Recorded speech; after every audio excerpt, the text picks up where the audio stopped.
December 12, 1944, Luxembourg. The war in Europe feels almost finished. Allied armies are racing forward, German resistance is collapsing, and senior commanders are already talking about ending the war by Christmas. Inside Third Army headquarters, the mood is confident, almost relaxed. Then, Colonel Oscar Koch walks into George Patton's office. Koch is not dramatic. He doesn't raise his voice. He doesn't exaggerate. He places a report on Patton's desk and says something no one else is saying. General, the Germans are about to attack. A major attack, within days. Every other intelligence officer in Europe is saying the opposite. The Germans are exhausted, out of fuel, out of manpower, incapable of mounting anything more than small defensive actions. Hitler's army is finished. Patton reads Koch's report slowly.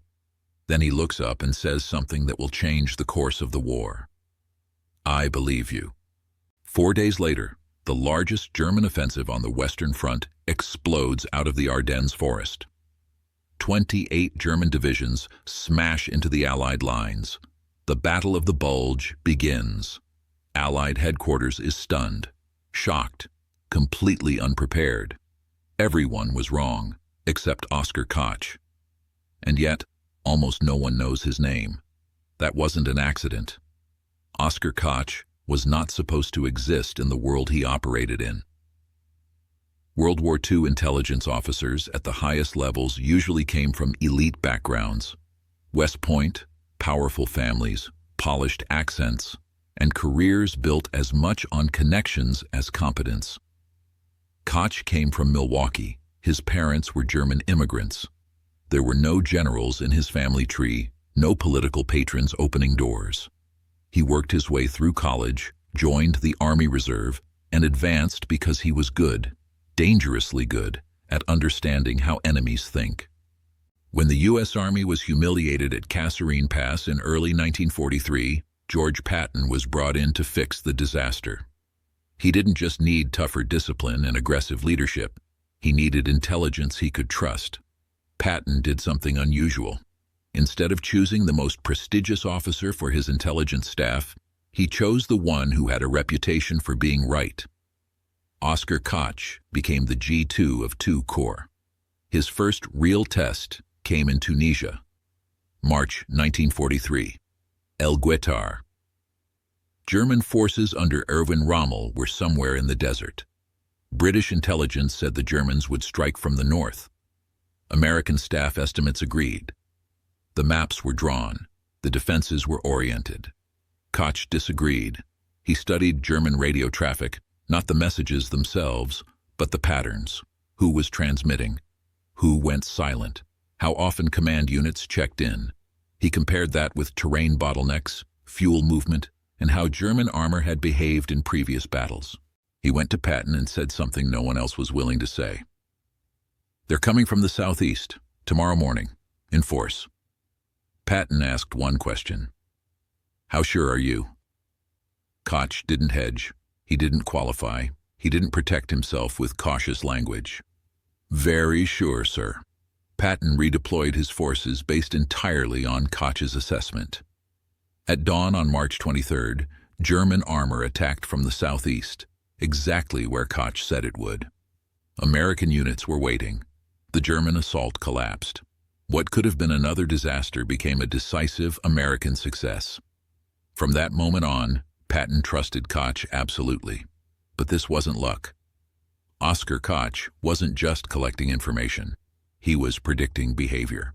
Most intelligence officers relied on prisoners, captured documents, and reports that described what the enemy had already done. Koch focused on what the enemy was about to do.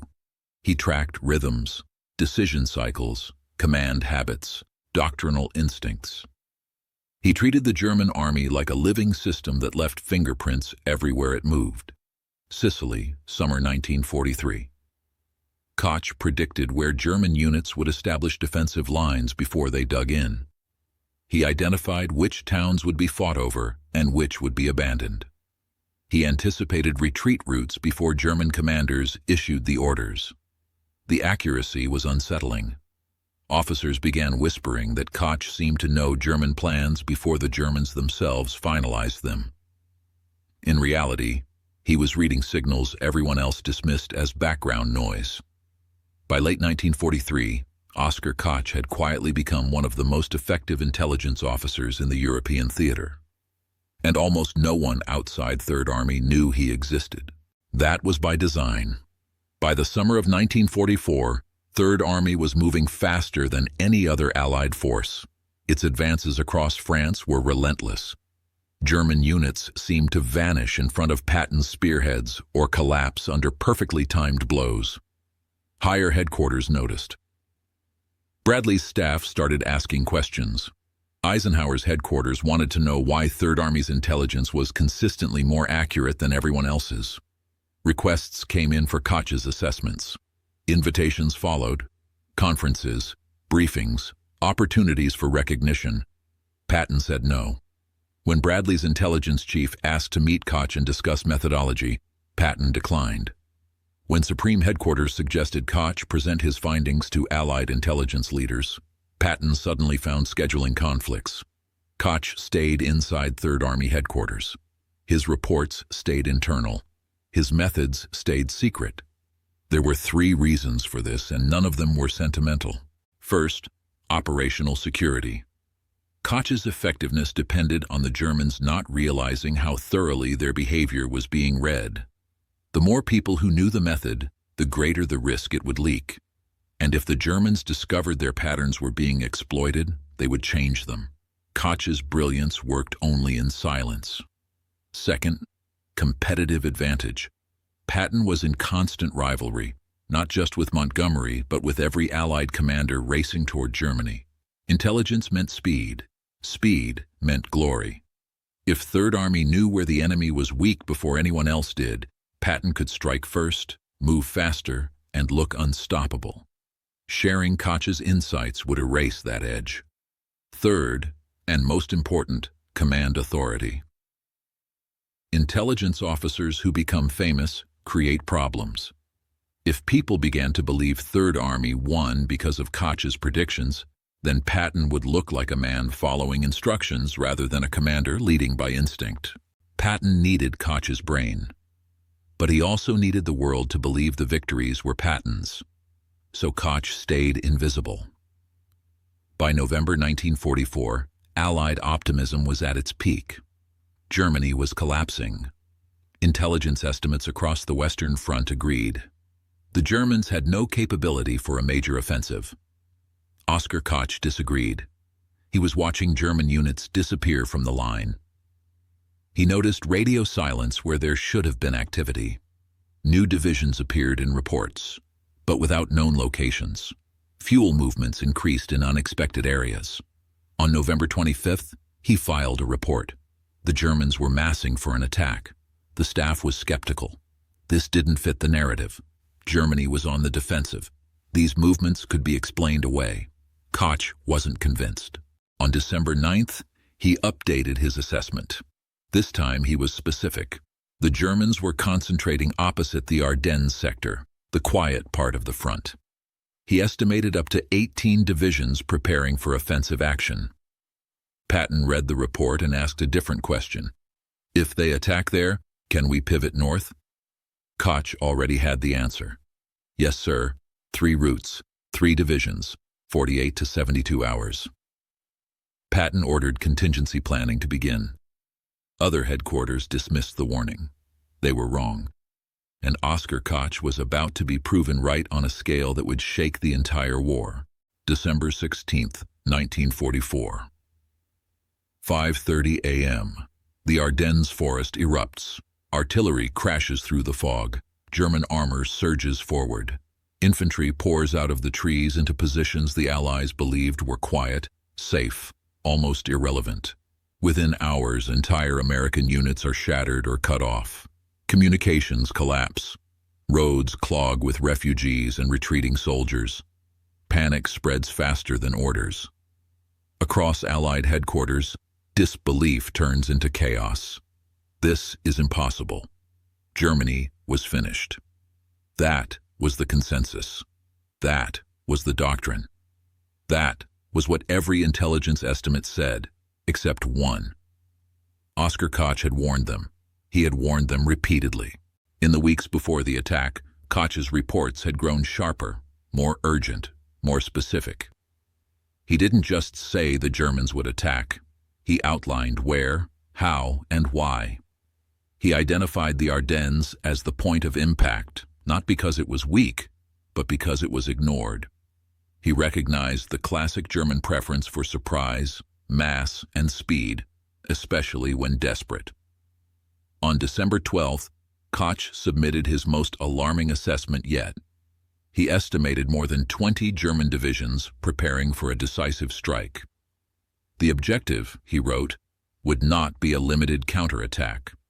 It would be strategic: split the Allied armies, capture Antwerp, force negotiations, and change the course of the war. The report reached higher headquarters. It was filed, not distributed, not acted on, not believed, because it contradicted everything else. When the German attack finally came, Allied command was stunned, not because the Germans were brilliant, but because Allied intelligence had failed completely. Divisions vanished overnight. Entire sectors collapsed.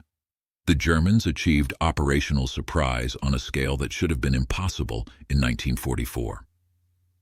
Except it wasn't impossible. Someone had seen it coming. Inside Third Army headquarters, there was no shock. Patton had already issued preliminary movement orders days earlier. Staff officers, who would later be praised for miraculous improvisation, were simply executing plans that already existed. Routes had been identified, timelines calculated, logistics pre-positioned. This was not instinct. This was preparation. On December 19th, Allied commanders gathered at Verdun for an emergency conference. The situation was dire. Bastogne was surrounded. German forces were driving west. Weather grounded Allied air power. Morale was cracking. Eisenhower asked the question no one wanted to answer. Who can relieve Bastogne? Silence. Then Patton spoke. Third Army. The room turned toward him. How soon? Patton didn't hesitate. 3 divisions, 48 hours. The room reacted with disbelief. Pivoting an entire army in winter conditions, over damaged roads, under enemy pressure, was considered impossible. Most commanders would need weeks. Patton had the orders ready, because Oskar Koch had made sure he did. On December 22nd, Third Army attacked north exactly on schedule. Tanks and infantry smashed through German lines, breaking the encirclement and relieving Bastogne. The move stunned the enemy and restored momentum to the Allied advance. The press called it a miracle. It wasn't. It was intelligence. After the bulge was contained, questions began to surface. How had Third Army reacted so fast? How had Patton anticipated the crisis when no one else had? Bradley's staff demanded answers. Only then was Oskar Koch brought into the light. Briefly. In a closed-door meeting, Koch walked Allied intelligence officers through his analysis. He explained the radio traffic patterns, the disappearance of units from expected sectors, fuel stockpiling indicators that contradicted defensive doctrine, command behavior that revealed intent long before orders were issued. As he spoke, the room went quiet. They realized something deeply uncomfortable. The information had always been there. They had ignored it. They mistook noise for irrelevance. They trusted assumptions over patterns. They filtered reality through what they believed the enemy was capable of, not what the enemy was preparing to do. Oskar Koch had done the opposite. Did that meeting lead to promotions, public recognition, a senior post shaping post-war intelligence doctrine? No, because Koch's value was never in teaching others how to think. His value was in giving Third Army an advantage no one else had. He returned to the shadows. When the war ended, Oskar Koch was still a colonel, the same rank he had held since North Africa.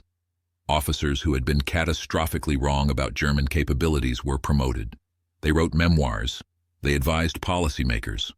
Their careers flourished. Koch wrote the official intelligence history of Third Army. It remains one of the most detailed and accurate intelligence records of World War II. Almost no one read it. He received medals, appropriate ones, quiet ones, decorations for staff work, not battlefield glory. His name never became associated with the victories he enabled. That, too, was intentional. George Patton needed Oscar Koch to be invisible while the war was being fought. Koch understood this. He never complained, never sought recognition, never challenged the arrangement. Because intelligence officers don't win wars by being famous. They win by being right. History remembers Patton as an instinctive genius, a commander who sensed enemy intentions and acted faster than anyone else. That reputation is not false. Patton was bold, aggressive, and decisive. But part of his instinct came from somewhere else. It came from an intelligence officer who saw what others missed, trusted patterns over consensus, and warned of danger when optimism blinded everyone else. Oscar Koch predicted the Battle of the Bulge. Patton listened. Third Army was ready. That is the victory, not the headlines, not the speeches, not the statues. The best intelligence officers change history without ever being remembered by it. They operate quietly, decisively, and without applause. They don't get movies made about them. They don't become legends. They become footnotes, if that. Oscar Koch was right when everyone else was wrong, and the only man who believed him was the one who made sure no one ever knew his name. Sometimes the most important people in history are the ones you've never heard of. And that isn't a failure. That's the job.